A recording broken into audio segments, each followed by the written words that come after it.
Hello guys, welcome to my channel. दोस्तों, आज की वीडियो में सीजीएल एग्जाम 2023 टीयर 1 के 27 जुलाई के अंदर पूछे गए शिफ्ट नंबर 3 के अंदर जितने सारे मैथ्स के सवाल होंगे उन सबको हम लोग सॉल्व करने वाले हैं। और ये हमारा सीजीएल एग्जाम 2023 पेपर 1 यानी टीयर 1 के अंदर जो पेपर हुआ था, तो 39 शिफ्ट का आखिरी शिफ्ट है ये, यानी कि ये हमारा सेट नंबर 39 होगा। ठीक है, तो इसके पहले हम 38 सेट कर चुके हैं और ये हमारा आखिरी शिफ्ट होगा, आखिरी सेट का सोल्यूशन होगा। सो उम्मीद करते हैं कि आपको बाकी सेट की तरह ये भी पसंद आएगा। ठीक है, टाइम वेस्ट नहीं करते हैं, चलते हैं आगे की तरफ और हम लोग शुरुआत करते हैं मैथ्स और आज शिफ्ट खत्म करते हैं। ठीक है,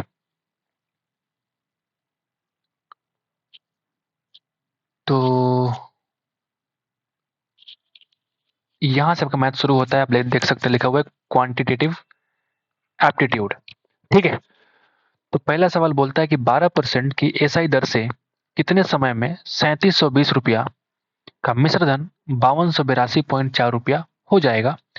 यानी आप कह सकते हैं कि अगर मिश्र धन इतना है तो एसआई कितना रहा होगा, एसआई कितना रहा होगा। तो इन दोनों का डिफरेंस यानी कि 3720 और 5282 यानी कि 1300 और 200 1500 और 20 कम करेंगे 82 में यानी कि 1562.4 1562.4 रुपया क्या हो जाएगा एसआई।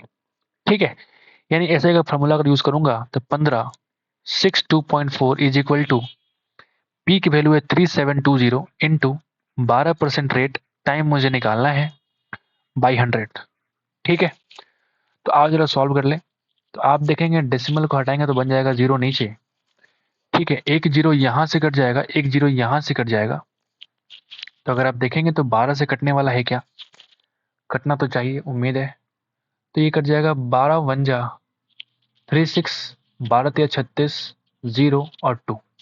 ठीक है, टी की वैल्यू कितनी आ रखी है 1302 बटा 372 बटा 372।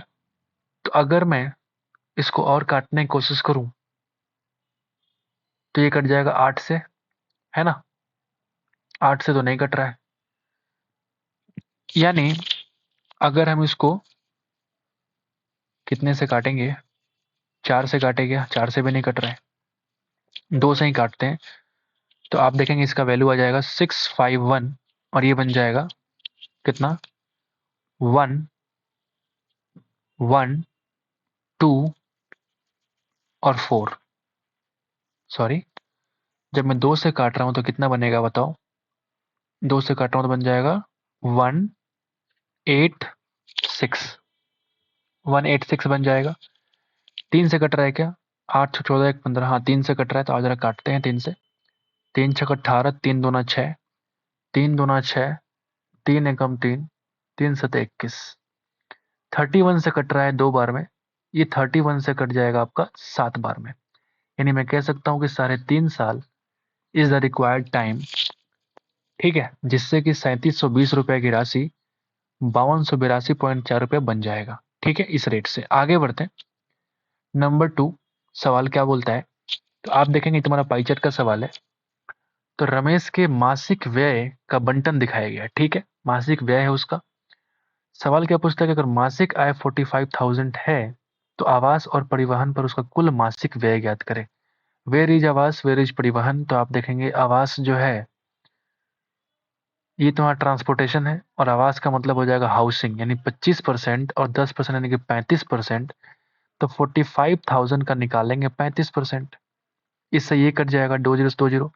तो 450 गुणा 35, जीरो 35 पचे 175, 17 35 चौका 140 यानी कि 157, 15,750 रुपया इस सवाल का आंसर होगा। आगे बढ़ते हैं, नंबर 3 के पास चलते हैं।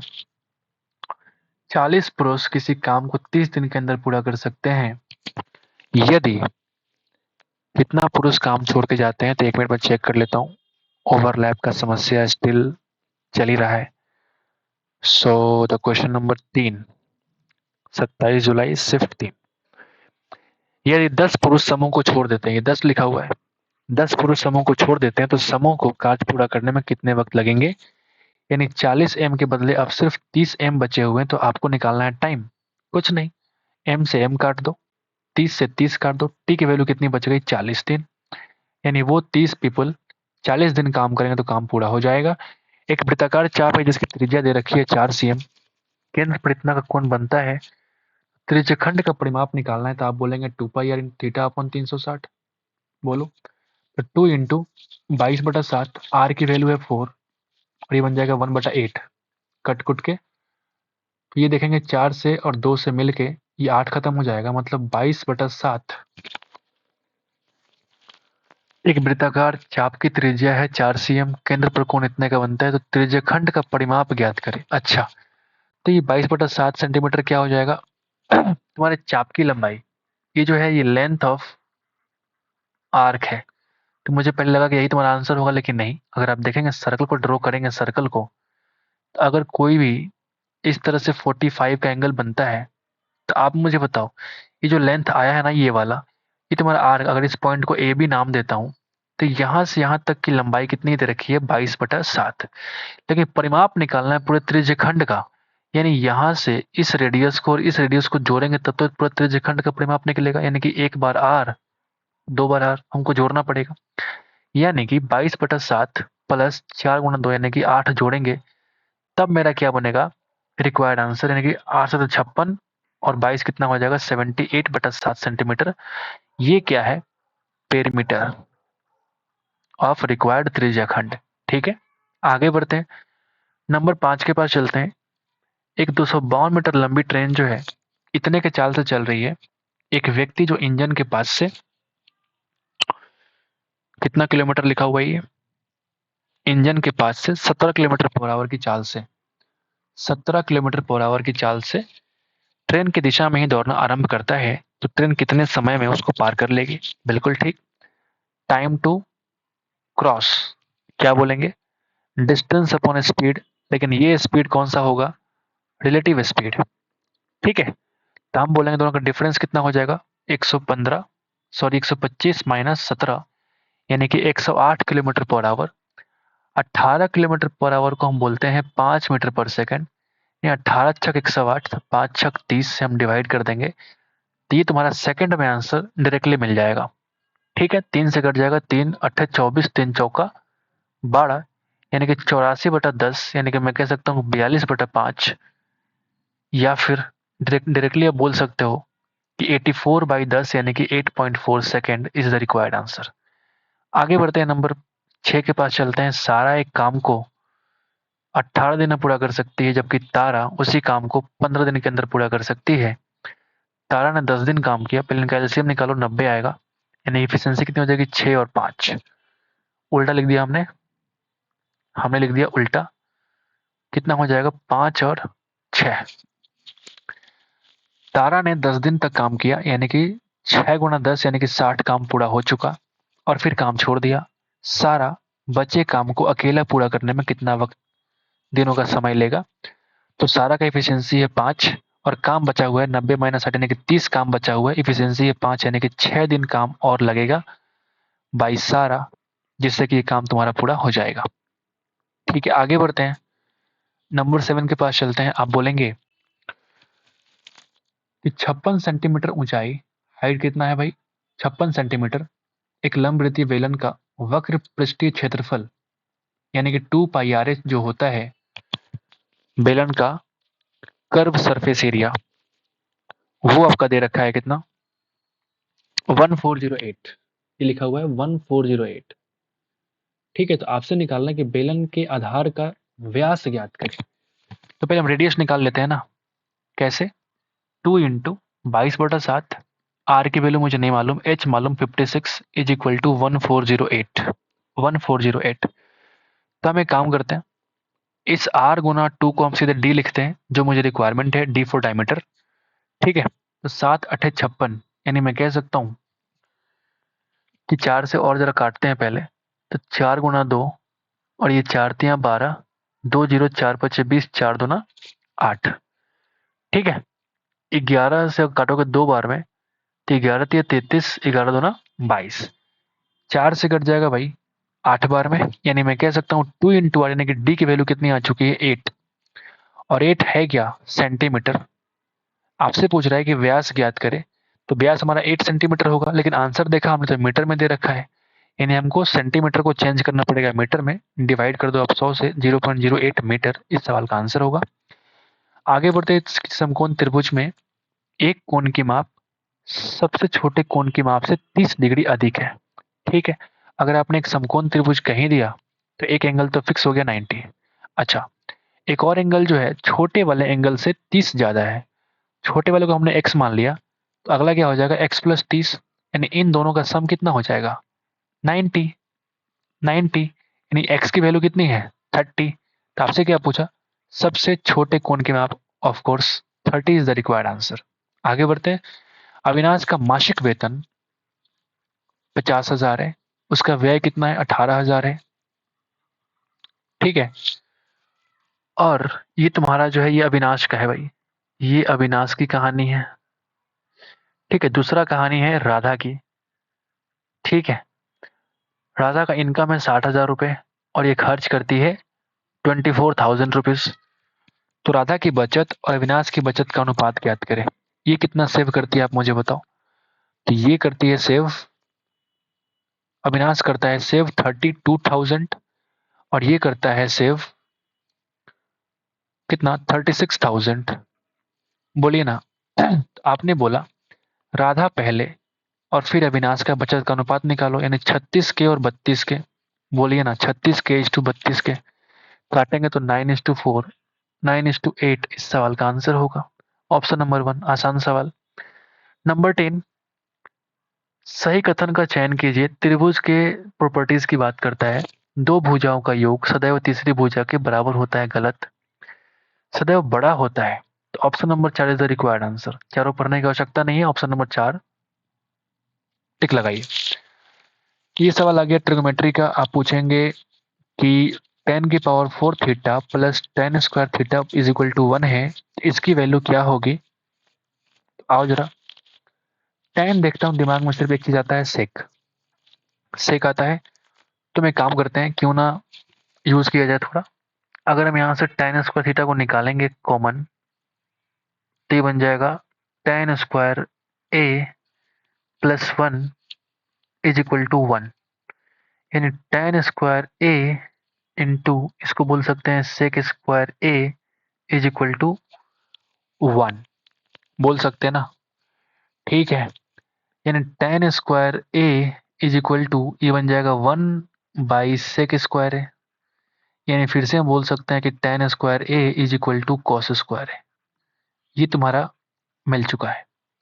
क्या इसका हम यूज कर सकते हैं, आओ जरा चेकआउट करते हैं। इधर इधर देखो 11 टाइम्स, अगर कॉस स्क्वायर ए की वैल्यू tan स्क्वायर ए के बराबर है तो इसको हम लिख रहे हैं tan की पावर 4 है, और इसको हम लिख रहे हैं tan की पावर 2a। ठीक है, और आप देखेंगे कि tan की पावर 4a और tan स्क्वायर ए की वैल्यू 1 के बराबर है, मतलब इसकी वैल्यू कितनी हो जाएगी 1 के बराबर है। 11 इंटू 1 इज इक्वल टू 11 इस सवाल का आंसर है। देखने में मुश्किल लगा बट ये सवाल बहुत ही आसान निकला। आगे बढ़ते नंबर 12 के पास चलते हैं। तो आप देखेंगे राम किसी कार्य को 15 दिन में और रोहन 25 दिन में, जबकि रोहित 30 दिन में पूरा कर सकता है। रोहन और रोहित ने 2 दिन तक एक साथ काम किया। पहले हम एलसीएम निकालते तो आप बोलेंगे 150, बिल्कुल ठीक। एफिशिएंसी कितनी हो जाएगी 15 गुना 10, 25 गुना 6, 30 गुना 5। ठीक है, तो क्या बोलता है भाई कि रोहन और रोहित ने 2 दिन काम किया, मतलब 6 गुना 5, सॉरी 6 + 5 11 गुना 2 यानी कि 22 काम पूरा हो चुका है 2 दिन में। ठीक है, और फिर रोहित की जगह राम ने ले ली, और फिर रोहित की जगह राम ने ले ली, मतलब अब ये सिर्फ राम और रोहन काम कर रहे हैं। तो कार्य को कुल कितने मिलाकर दिनों में पूरा किया गया, तो अब बोलेंगे मेरे पास काम कितना बचा हुआ है 128, क्योंकि 150 में से 22 कम किया हमने तो 128 बच गया, और बटा रोहित की जगह राम ने ले ली, मतलब 10 + 6 यानी कि 16 इफिशियंसी से काम होगा, यानी 16 गुना 8 डेज ये लगाएगा। तो आप मुझे बताओ स्टार्टिंग में 22 काम 2 दिन में हुए थे रोहन और रोहित के द्वारा, और बाकी बचा काम 8 दिन और लग गया, मतलब टोटल काम कितना हो गया 10 दिन के अंदर पूरा। आगे बढ़ते हैं नंबर 13 के पास चलते हैं। अगर कॉट पी की वैल्यू 24/7 है, यानी ये तुम्हारा बी है और ये तुम्हारा पी है, यानी एच की वैल्यू 25। बाय यूजिंग पाइथागोरस आप लगा लो साइन पी यानी कि पी अपॉन एच, यानी कि पी की वैल्यू 7, एच की वैल्यू 25। आगे बढ़ते हैं, नंबर चलते हैं। अगर ये वैल्यू है तो आपको निकालना इसकी वैल्यू। तो क्यों ना हम x माइनस वन बटा एक्स निकालेंगे, तो 36 माइनस 4 यानी कि 32 का अंडर रूट। इन दोनों का मल्टीप्लीकेशन ही तो ये वाला वैल्यू होगा, यानी कि 6 रूट 32 इस सवाल का आंसर है। 32 को हम तोड़ सकते हैं 4 गुना 8 या फिर 16 गुना 2। तो 4 को बाहर निकालो यानी कि 24 रूट 2। ठीक है, आगे बढ़ जाते हैं, नंबर 15 के पास चलते हैं। फिर से आ गया ट्रिग्नोमेट्री। आप यहाँ पे चाहो थीटा का वैल्यू पटक सकते हो, जो मन करे वैल्यू पुटिंग कर सकते हो थीटा का अपने हिसाब से। और फिर जो क्वेश्चन में आंसर होगा वो तुम्हारा ऑप्शन के अंदर आंसर मैच करेगा, तो वो उस सवाल का आंसर होगा। बट ये सवाल थोड़ा आसान है, बता रहा हूँ कैसे।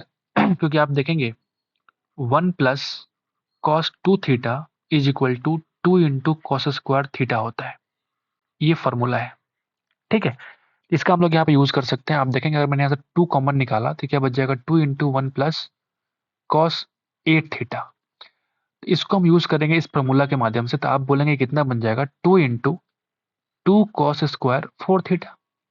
ठीक है, यानी और इसमें लगा हुआ है अंडर रूट, मतलब मैं कह सकता हूँ कि फिर से अगर मैं इसको डिफाइन करूँ तो कैसे लिख सकता हूँ, under root 2 plus under root 2 और प्लस ये जो वैल्यू है, दो दो मिलके एक दो बाहर आ जाएगा और एक अंदर रह जाएगा। अंदर क्यों रहेगा, क्योंकि ये स्क्वायर है तो अंदर रहने की बात ही नहीं बनता है। मतलब मैं कह सकता हूँ कि ये बाहर आ जाएगा 2 कॉस 4 थीटा। ठीक वैसे हम यहाँ से क्या करेंगे, दो कॉमन निकालेंगे जैसे पिछले बार हमने किया था। तो 2 प्लस अंडर रूट हमने दो कॉमन निकाला, तो 1 प्लस कॉस 4 थीटा, यानी कि 1 प्लस कॉस 4 थीटा जो है 2 कॉस स्क्वायर, इसको हम लिख सकते हैं इंटू 2 कॉस स्क्वायर 2 थीटा के बराबर। बोलिए, फिर यहाँ से दो और दो मिलकर दो बाहर आ जाएगा, तो और कॉस स्क्वायर है तो कॉस 2 थीटा बाहर आ जाएगा और ये हो जाएगा अंडर रूट। फिर से फिर आप देखिए एक बार आखिरी बार बनता है, अगर 2 हमने कॉमन निकाला तो 1 प्लस कॉस 2 थीटा, यानी कि 2 इंटू कॉस स्क्वायर थीटा और ये हो जाएगा अंडर रूट। तो आप देखेंगे दो और दो में से दो बाहर और स्क्वायर में से एक बाहर, यानी कि 2 कॉस थीटा इस सवाल का आंसर है।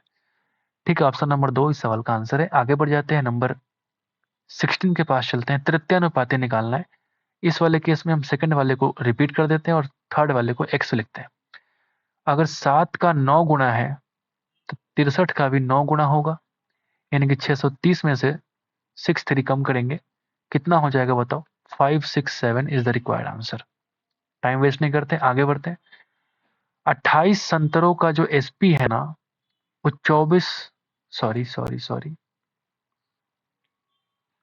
28 संतरों का सीपी जो है वो 24 संतरों के एसपी के बराबर है।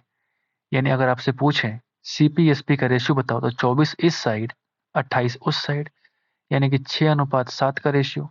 तो क्या आप प्रॉफिट नहीं बता सकते क्या, बिल्कुल 1/6 के बराबर। इंटू 100% कर लीजिए, गुणा भाग करेंगे 16 इंटीजर 2/3% के बराबर इस सवाल का प्रॉफिट आंसर है। नंबर 18 क्या हो जाएगा, अगर दो प्रकृत संख्याओं के घनों का योग दे रखा है। ठीक है, 18 नंबर सवाल देखते हैं कितना लिखा हुआ है, ओवरलैप हो गया है। तो 9728, ये जो लिखा हुआ है इसकी वैल्यू कितनी लिखी है, 9728, यानी दो प्रकृत संख्याओं के घनों का योग का मतलब हुआ कि x cube plus y cube, घनों का योग, योग का घन नहीं। यानी कि 9728, जबकि दी गई दोनों संख्याओं का योग दे रखा है कितना, यानी कि x प्लस वाई की जो वैल्यू है वो कितनी है, आप बताओ। यहाँ पे लिखा हुआ है 32, ये लिखा हुआ है भाई 32। ठीक है, तो दोनों संख्याओं के घनों का धनात्मक अंतर निकालना है। अच्छा, जो आपसे पूछ रहा है वो क्या पूछ रहा है, वो पूछ रहा है घनों का धनात्मक अंतर, यानी x cube minus y cube is equal to what. तो मुझे एक बात बताओ, x cube minus y cube जो होता है x minus y into x square plus y square plus x y, ये फॉर्मूला होता है। तो ना मुझे x माइनस वाई मालूम है, ना मुझे x square plus y square plus x y मालूम है, कुछ नहीं मालूम है। लेकिन मुझे ये इसका आंसर निकालना है। तो ये एक बढ़िया सवाल है, मेरे हिसाब से बढ़िया सवाल है, वेरी वेरी इंपॉर्टेंट। ठीक है, आज देखते हैं आपके सामने करते हैं फटाफट कैसे निकाल सकते हैं। तो अगर हम इसका फॉर्मूला यूज करेंगे इसका, तो ये होता है x plus y into x square plus y square minus x y. और इसकी वैल्यू मुझे मालूम 32 के बराबर, मतलब मैं अगर 32 से काट दूंगा इसको, तो जो वैल्यू बनेगा x square plus y square minus x y की वैल्यू आने वाली है कैसे, अगर हम 32 से काट देंगे तो 32 या 96, फिर बनेगा 12 यानी कि 0, फिर 128 यानी कि 4। यानी मैं कह सकता हूँ कि x square plus y square minus x y की वैल्यू कितनी है, 304। मुझे माइनस नहीं बल्कि प्लस का रिक्वायरमेंट है। ठीक है, लफड़ा तो है भाई सवाल में, ठीक है कोई बात नहीं। तो हम यहाँ से और फॉर्मूला अप्लाई करते हैं। हम क्या कर लेते हैं, एक्स प्लस वाई का square is equal to x square plus y square plus 2xy। यानी इसका वैल्यू मैं कह सकता हूँ कि ये कितने के बराबर हो जाएगा, 32 के स्क्वायर के बराबर, यानी कि 1024 के बराबर। तो मैं यहाँ पे लिख रहा हूँ x square plus y square plus 2xy is equal to 1024। ठीक है, अब मैं क्या करूंगा, इसको माइनस कर दूंगा मैं। इससे फायदा क्या होगा, इससे फायदा ये होगा कि एक्स से एक्स कट जाएगा, वाई वाई कट जाएगा, मतलब माइनस 3xy की वैल्यू मिल चुकी है मुझे। ये माइनस करो जरा, ये बन जाएगा 720। यानी कि एक्स वाई की वैल्यू कितनी आ गई, ये माइनस में है तो एक्स वाई की वैल्यू आ चुकी है 240। एक्स वाई का वैल्यू आ चुका है 240, मतलब मुझे इतने के वैल्यू मालूम चल गया। अगर एक्स वाई का वैल्यू मैं यहाँ पे रख दूंगा तो मुझे x square plus y square का वैल्यू भी मिल जाएगा। आप देखिए x square plus y square का वैल्यू कितना हो जाएगा, तो 304 प्लस 240 यानी कि 544। क्लियर है, 544। दो वैल्यू मुझे मिल चुका, दो वैल्यू मुझे मिल चुका। अभी एक्स माइनस वाई निकालना बाकी है। मैंने सही लिखा है ना, 3 2 500, 4 और 40 यानी कि 44। ठीक है, दो वैल्यू मुझे मिल चुका, एक्स माइनस वाई मुझे निकालना बाकी है। तो हम नीचे लिख रहे हैं यहाँ पे, देखना अगर मैं ऐसा लिखूं कि एक्स माइनस वाई का, या फिर हम ऐसे निकाल सकते हैं ना फटाफट। अच्छा अच्छा, ओके, हो गया हो गया हो गया। देखो जरा, एक्स माइनस वाई का whole square is equal to x square plus y square minus 2xy। अब वैल्यू मुझे मालूम है इसका कितना, 544, माइनस इसकी वैल्यू मालूम है कितना, 240 गुना 2 यानी कि 480, कितना हो जाएगा 64। यानी कि x माइनस वाई की वैल्यू कितनी आ गई, 64 का अंडर रूट यानी कि 8 के बराबर। अच्छा जी, तो बढ़िया सवाल हो गया भाई। और जरा वैल्यू पुटिंग कर ले, ये 8 के बराबर इंटू कर लो, ये 544 प्लस ये हो जाएगा 240। आओ जरा गुणा भाग करें, इंटू 5 और 2 7, 4 4 8 84। ठीक है, गुणा कर लो, बढ़िया सवाल। 8 चौका 32, कैरी 3, 64 और 3 67, 6 56 और 6 यानी कि 62। 6272 इस सवाल का आंसर है। बेहतरीन सवाल। ठीक है, this is best question of this shift. ठीक है, तो वेरी वेरी इंपॉर्टेंट, मैंने पहले लिख दिया था। अगर यहाँ पे सवाल में पहले ही अगर दो वैल्यू के अलावा एक और वैल्यू दे दिया होता, जैसे मान लिया x इंटू वाई, मतलब इन दोनों का मल्टीप्लीकेशन कुछ दे दिया होता, तो मुझे निकालना थोड़ा जल्दी हो जाता, इतना टाइम वेस्ट नहीं होता। तो आपने क्या कि 3 4 फॉर्मूला का आपने इस्तेमाल किया अलजेब्रा का, लेकिन आप आंसर के पास पहुंचेगा। उम्मीद करते हैं कि हमने आपको अच्छे तरीके से समझा दिया है। तो आगे बढ़ते हैं, नंबर 19 के पास चलते हैं, क्या बोलता है। 19 नंबर सवाल के पास आ जाते हैं। ठीक है, इसको हम मिटा रहे हैं, इसको हम मिटा रहे हैं। ठीक है, अब ये सवाल पढ़ लेते हैं कि 600 मीटर के एक वृत्ताकार पथ में पंकज और रोहित एक ही बिंदु से विपरीत दिशा में क्रमशः क्रमशः 2.85 लिखा हुआ है ना, क्रमशः 2.85 और 5.4 किलोमीटर पर आवर की चाल से, एक लिखा हुआ मीटर पर सेकंड में और एक है किलोमीटर पर आवर में, तो कितने मिनट के बाद वे पहली बार मिलेंगे। ठीक है, कितने मिनट के बाद पहली बार मिलेंगे। जब अब तक मिनट की बात कर रहा है तो मैं एक काम करता हूँ ना, ये मीटर पर सेकंड में है, तो क्यों ना इसको हम चेंज कर ले मीटर पर सेकंड में। ठीक है, तो मैं बोल सकता हूँ 5.4 किलोमीटर पर आवर कितने के बराबर होगा? तो आप बोलेंगे 18 किलोमीटर पर आवर 5 मीटर पर सेकंड के बराबर, यानी 1.8 करने पे 0.5, यानी 1.8 गुना 3, मतलब मैं कह सकता हूँ कि 0.15 मीटर पर सेकंड ये हो जाएगा। क्या मैं सही हूँ? अगर ऐसा नहीं होता या जरा चेक कर लेते हैं थोड़ी देर के लिए, कितना टाइम लगेगा करने में। कर लेते हैं 5.4 इंटू 5/18, इसको हटाएंगे 0, 18 गुणा 3, तो आप बोलेंगे 15/10 यानी कि 1.5। अच्छा, मुझसे मिस्टेक हो गई थी, अच्छा किया हमने कर लिया। ठीक है, यानी इसकी वैल्यू आ जाएगी 1.5 मीटर पर सेकंड। तो अगर कोई वृत्ताकार पथ ऐसा है, एक इस साइड भाग रहा है, अगली दूरी है, सॉरी ये अगर पॉइंट है, एक भाग रहा है इस साइड। ठीक है, मतलब मैं कह सकता हूँ कि टाइम टू मीट क्या होगा, जो डिस्टेंस है ना भाई, और बाई रिलेटिव स्पीड। तो अगर अपोजिट दिशाएं हैं तो दोनों को जोड़ लीजिए, यानी कि 2.85 प्लस 1.5 कितना हो जाएगा बताओ? 3.85, यानी कि 4.15। क्या मैंने सही किया? नहीं, 4.35 होगा, मुझसे मिस्टेक हो रखी है यहाँ पे। अब 2.85 1.50, ठीक है, यानी कि 5 8 5 13 1 2 और 2 4, ठीक है। तो 4.35 ये तुम्हारा क्या हो जाएगा? मीटर पर सेकंड। ठीक है, तो आप देखेंगे मीटर से मीटर कट जाएगा, ये चला जाएगा ऊपर, तो ये बन जाएगा 100। ठीक है ना? लेकिन आपसे क्या कह रहा है कि आंसर निकालना है मिनट में। तो अगर ये सेकंड में आंसर है, तो 600 गुणा 100/435 को हम डिवाइड कर देंगे 60 से, तो सेकंड बन जाएगा आपका मिनट। ठीक है ना? ओके, यानी 60 से कट जाएगा ये 10 बार में, यानी 5 गुणा 2, ये बन जाएगा आपका 5 अट्ठे और 7, यानी कि 200/87 मिनट। थोड़ा गुणा भाग कैलकुलेशन करना पड़ेगा।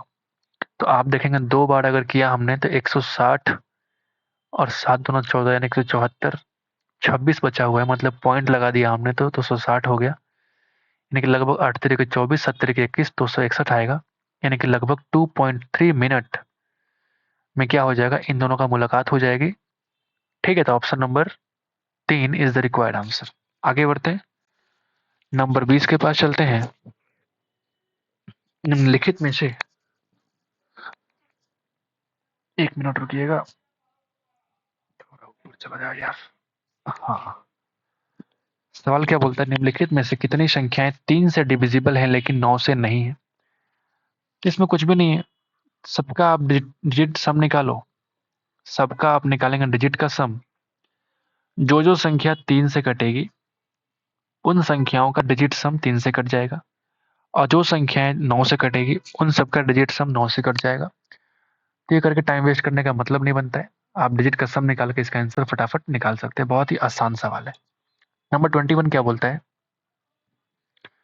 कि 32 और 69 के बीच का सभी अभाज्य संख्या प्राइम नंबर्स का एवरेज क्या होगा? तो जरा एवरेज निकाल लें। तो 32 और 69 के बीच में कितने नंबर होंगे प्राइम, आप चेक करो। 33 34 35 36 37 38 39 40 41 42 43 44 45 46 47 48 49 50 51 52 53 54 55 56 57 58 59 61 62 63 64 65 66 67 68 69। उम्मीद है कि इससे अधिक नहीं होगा, तो डिवाइड कर लीजिए, 1 2 3 4 और 4 8। ठीक है, आओ जरा सम कर लेते हैं।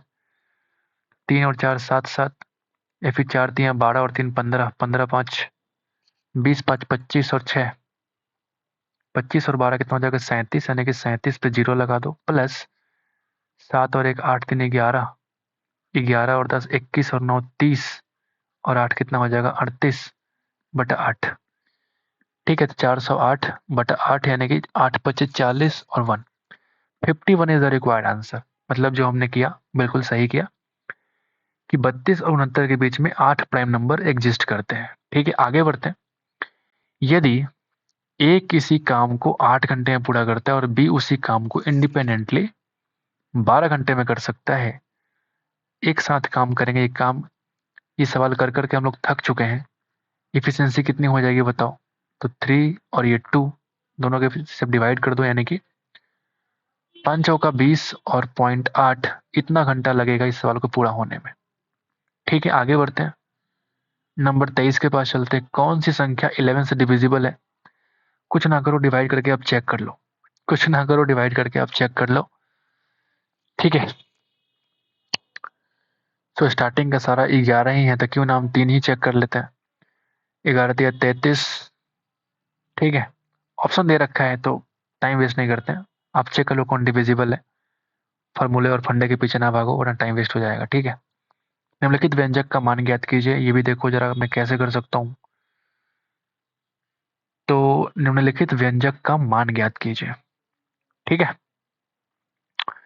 तो आप यहाँ से ए स्क्वायर माइनस बी स्क्वायर यानी कि ए प्लस बी इंटू ए माइनस बी कर सकते हैं। वही कर लेते हैं। तो अगर ए प्लस बी करेंगे 7 2 9 9.6 इंटू ए माइनस बी यानी कि 5.1 बाई 0.24। तो आप देखेंगे 2 डेसिमल से 2 डेसिमल तो खत्म हो चुका। 24 चौका 96 यानी 5 चौका 20 1 चौका 4 यानी कि 204 इस सवाल का आंसर है। फिर से आसान सवाल, चलते हैं आखिरी सवाल की तरफ।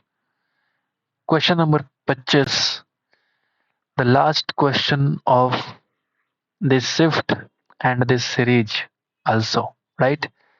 क्योंकि ये आखिरी सीरीज है, आखिरी शिफ्ट है, आखिरी इस सीरीज का। ठीक है, तो आप देखेंगे क्या बोलता है। इतना तुम्हारे प्रेजेंट स्टूडेंट हैं, इतना पास हो चुके हैं। तो सेक्शन सी में कितने छात्र अनुत्तीर्ण हुए? उत्तीर्ण नहीं बल्कि अनुत्तीर्ण, यानी कि आपसे कह रहा है कि फेल की बात कर रहा है। बढ़िया। तो सेक्शन सी है किधर? इधर 100 डिग्री। और सेक्शन सी किधर है बताओ? यहाँ पे सी लिखा हुआ नहीं ना। 25 डिग्री, 25%, यानी कि 100 डिग्री का 25% तुम्हारे उत्तीर्ण हुए हैं। मतलब अनुत्तीर्ण की संख्या कितनी हो जाएगी बताओ? अनुत्तीर्ण कितने हो जाएंगे? तो आप बोलेंगे 75% ऑफ 100 डिग्री, यानी कि 75 डिग्री। बोलिए ना।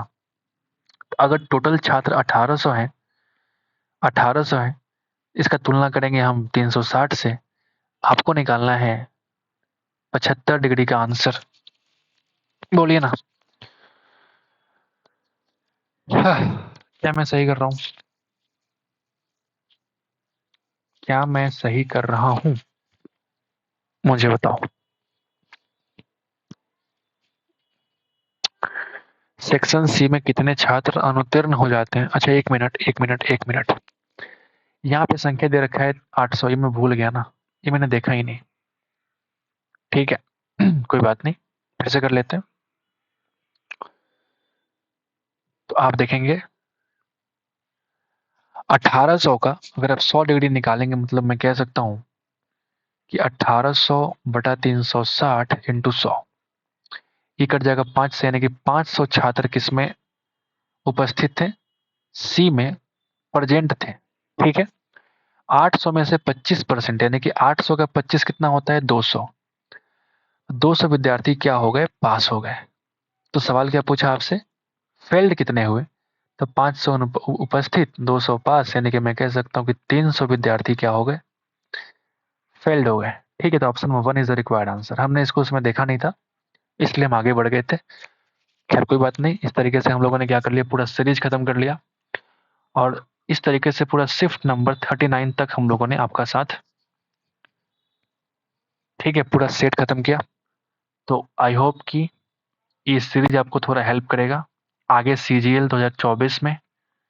ठीक है, चाहे सीएचएसएल की बात करो, चाहे एमटीएस की बात करो, चाहे वो स्टेनो हो, चाहे वो सीपीओ हो, what ever you want, this series will definitely help you.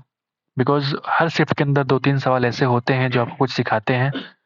Her shift के अंदर कुछ सवाल ऐसे होते हैं जो बिल्कुल रिपीट हो जाते हैं। ठीक है, इसीलिए हर टीचर बोलता है भाई आपसे कि प्रीवियस ईयर सोल्यूशन बहुत जरूरी है। तो प्रीवियस ईयर का सेट जो हम लोगों ने यहाँ पे पूरा 10 सेट खत्म कर चुका है। ठीक है, तो प्रीवियस ईयर क्वेश्चन के माध्यम से हमने इस चैनल पे अपने आप को प्रेजेंट किया है। तो उम्मीद करते हैं कि आपको हर बात समझ आई होगी। So thank you so much for watching the video till set number 39। ठीक है, अब यहाँ तक खत्म हो चुका है। अब हम देखते हैं कि इसके बाद हम इंग्लिश की शुरुआत करें या फिर रीजनिंग का। ठीक है, तो इन दोनों में से हम शुरुआत करने वाले हैं। सीजीएल 23 का जो टीयर 1 हुआ था, तो पहले हो सकता है मैं इंग्लिश शुरुआत करूं, उसके बाद रीजनिंग करूं। ठीक है, लेकिन उसके पहले एक वीडियो आएगी, और ये वीडियो क्या होगा तो आप बोलेंगे सीजीएल जो मेंस हुआ था ना, मेंस 2023, इसी का मेंस, उसका हम लोग सॉल्यूशन लेके आएंगे बिल्कुल बेहतरीन तरीके से, सबसे अलग, सबसे शानदार सटीक सॉल्यूशन के साथ। उसके बाद हम लोग यहाँ पे पहुंचेंगे, इंग्लिश और रीजनिंग के पास जाएंगे। ठीक है, और अगर ये नहीं कर पाए तो हम लोग घुसेंगे सीएचएसएल के अंदर, इसका हम लोग मैथ सॉल्यूशन करेंगे। ठीक है, तो आज की वीडियो में इतना ही। Thank you for everything, keep loving my channel. ठीक है, keep loving my channel Educase. Thank you.